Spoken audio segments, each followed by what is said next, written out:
al traer a esa gente a su nación, a esas mujeres, él escucha a ellas porque quiere entender cómo es la política con Egipto, cómo es la política con Asiria, cómo es la política con Tire y Sidón, cómo es la política con Moab, que ahora es en tributo a él, pero tenía mujeres de allá.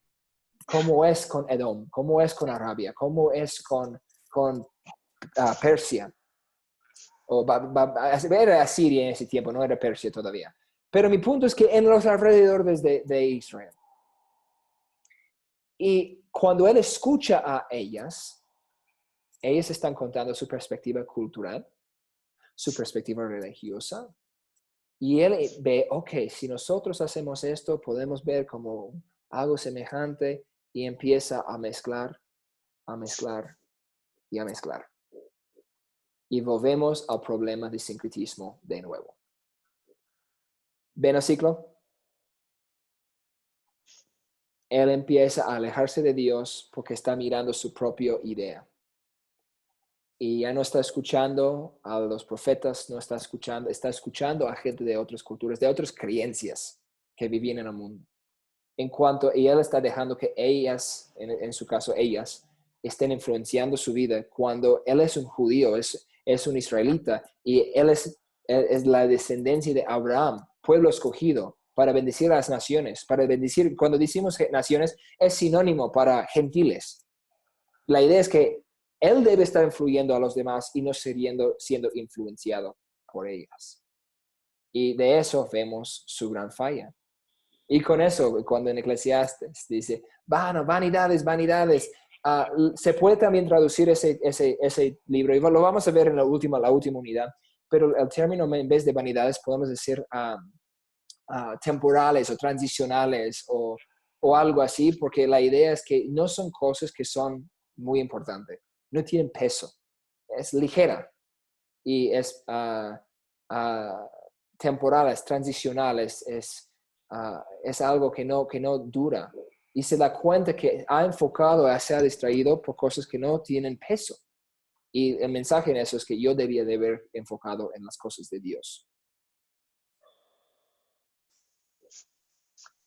Y con eso llegamos con sus hijos. Bueno, David cometió adulterio y vemos, no es necesariamente un pecado generacional, pero creamos un patrón.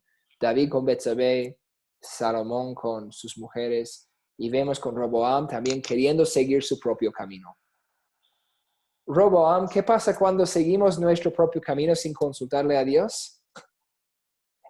Bueno, él consultó sus padres. Cuando llegó el hijo de Salomón, consultó a los consejeros del hombre más sabio del mundo y rechazó su consejería, su asesoría, y hizo caso a sus amigos que le dieron lo que le diera la gana.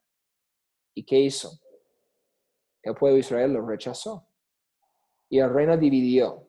Y de aquí, cuando leemos en el Antiguo Testamento, en el libro de Reyes, en los libros de Reyes y en los libros de Crónicas, y cuando los profetas hablan, vemos después del tiempo de Roboam, que habla del reino de Israel y el reino de Judá.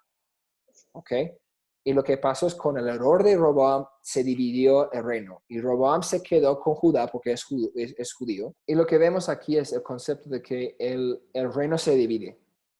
Roboam se queda con Judá y con Benjamín también.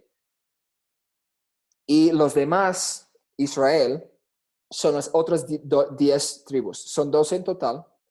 Entonces, 2 se quedan con Roboam y lo llaman el reino de Judá, pero tiene Benjamín también. Es Judá y Benjamín.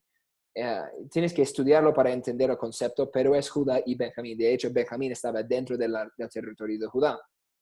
Mucho de Simeón también. Y tenemos el reino de Israel, que son los otros 10 tribus. Y hay mucha gente que se confunde porque piensa, todo Israel. No, tenemos reyes ahora con Jeroboam y Roboam también con Judá. Entonces tenemos dos dinastías y 2 líneas de reyes que siguen. Entonces cuando no consultamos a Dios, ¿qué pasa? Bueno, se divide el pueblo de Dios. Entonces tenemos Israel, o sea, también a veces lo llaman el reino del norte, y también Judá, porque geográficamente Judá y Benjamín estaban al sur de los demás. Y Israel cayó, Israel ahora las 10 tribus, y sus reyes van mal. Con Jeroboam empiezan a hacer algo bueno, pero el problema es que esos reyes solo siguen su propio camino. Y ellos empiezan lo que llamamos después, y vemos en el Nuevo Testamento, los samaritanos.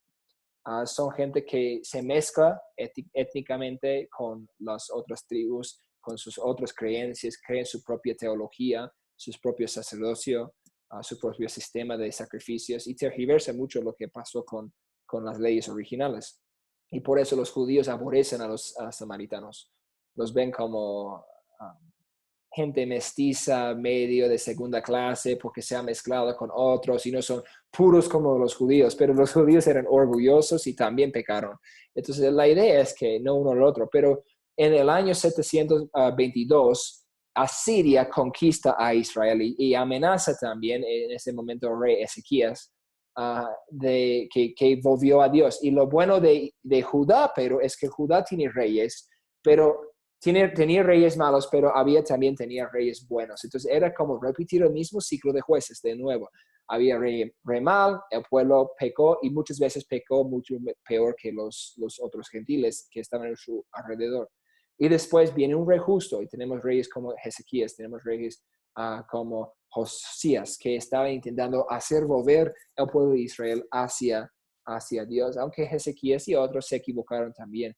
Pero vemos que ellos sobrevivieron y Dios les salvó de los asirios. Y después, con tiempo, Asiria cayó al imperio de Babilonia.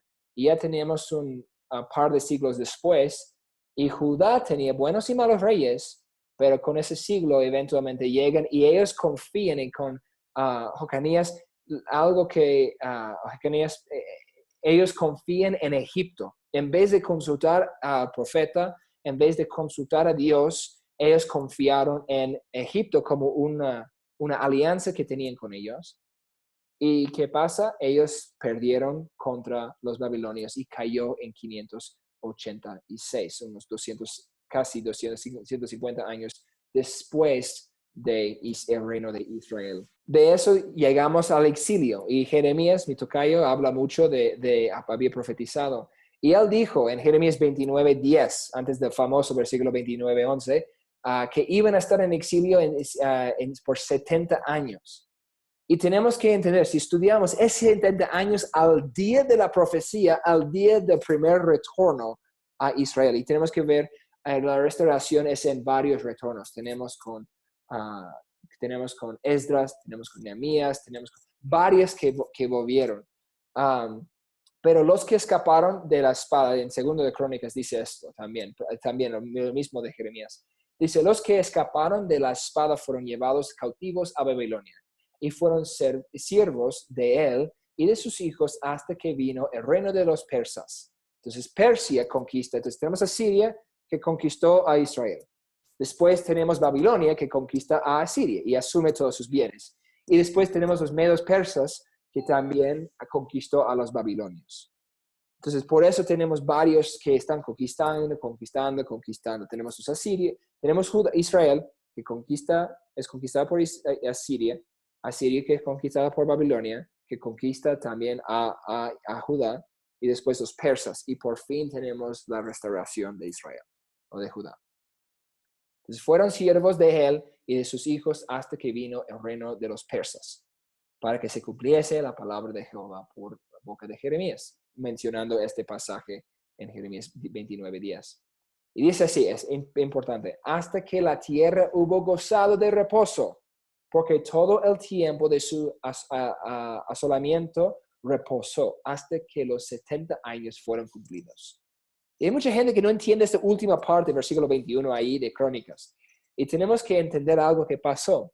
En la ley, cada 7 años tenía que gozar un año de reposo. Ellos no tenían que plantar. La tierra tenía que tener un año de reposo. El año sabático es lo que llamaron, cada 7 años. ¿Y qué tenemos aquí? Se cumplieron los 70 años exactamente al día por falta de cumplir el año sabático por los últimos 490 años.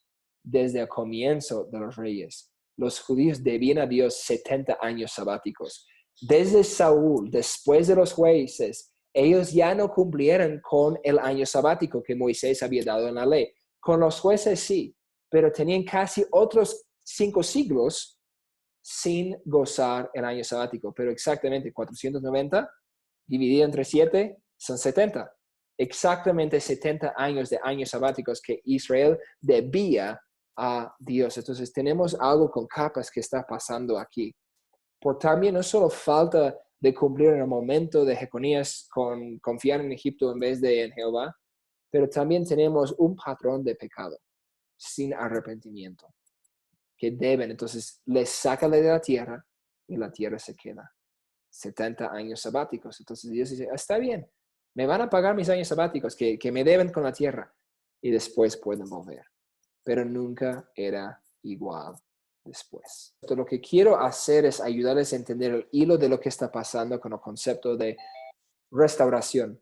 En cada momento, en cada instante, desde Samuel a través de los jueces o desde antes también, desde Josué, vemos que Dios siempre provee en la historia de Israel una salida de restauración.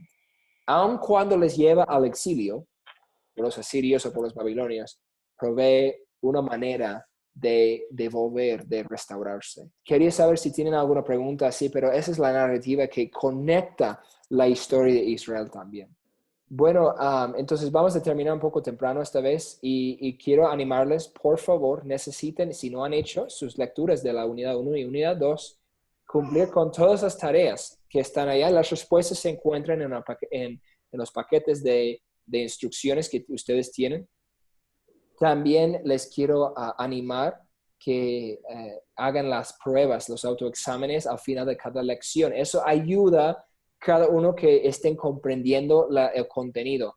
Las respuestas de los autoexámenes se encuentran también en el paquete de instrucciones, en la segunda parte. Y también después de cada unidad hay una evaluación de la unidad y lo menciona en el texto. Y hay que ir al paquete de instrucciones y cada evaluación de unidad es entre 20 a 50 preguntas. A veces tiene una respuesta de ensayo que le va a ayudar para el ensayo final, el proyecto y la TLC, las tareas escritas, y también opción múltiple. Si ustedes hagan mucho caso a las respuestas de los autoexámenes y las evaluaciones de las unidades, les va a ayudar un montón en el examen final. Todo se basa en los objetivos. Entonces, por favor, que consulten esto para sus tareas porque les va a ayudar con el examen.